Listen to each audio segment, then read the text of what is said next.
may isang barbero sa Caloocan na may kakaibang talento. Kaya nang lumikha ng mga imahe mula sa mga ginupit na buhok. Kilalanin natin siya sa report ni Mondi Lopez. Init na ba kayo?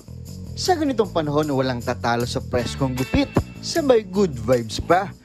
Dito sa North Caloocan, nakakilala ko ang isang loading barbero, si Tonton aka Boy Buhok. At hindi lang siya ordinaryong barber kundi isang astig na artist na ang medium, buhok mismo. You heard it right nga ni. Sa umaga at hapon, todo kayo siya sa paggupit. Pero paggabi, nagiging artist na malupit. Imbes na itap ng mabuhok, ginagawa niya itong obra. Pinong-pino niyang ginugupit, ginagamit pang layout at detalye. Wait, paano ba nagsimula? Yung naisipan ko kasi ito nung 2018 eh. Nagano ako noon, nagwawalis ako ng barbershop noon. Nagkataon kasi na katatapos ko lang magupit. Tapos yun, sabi ko, may napansin kasi ako dun sa sahig. Sabi ko, itry ko kaya dito na na mag-drawing dito sa sahig. Gamit itong pinagupitan kong buhok sa mga customer ko.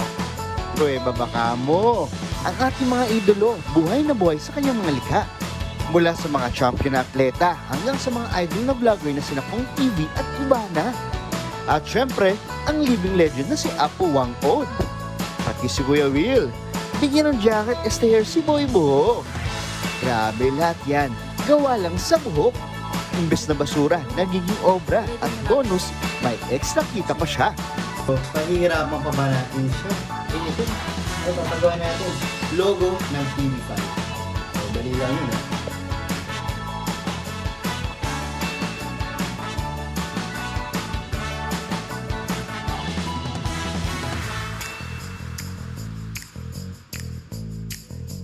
Naman hindi nakakagulat na million views pati ang kanyang mga 3D floor art.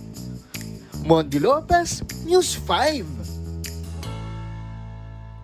Mga kapatid, Andre Felix po. Iba na ang may alam at may pakialam sa panahon ngayon.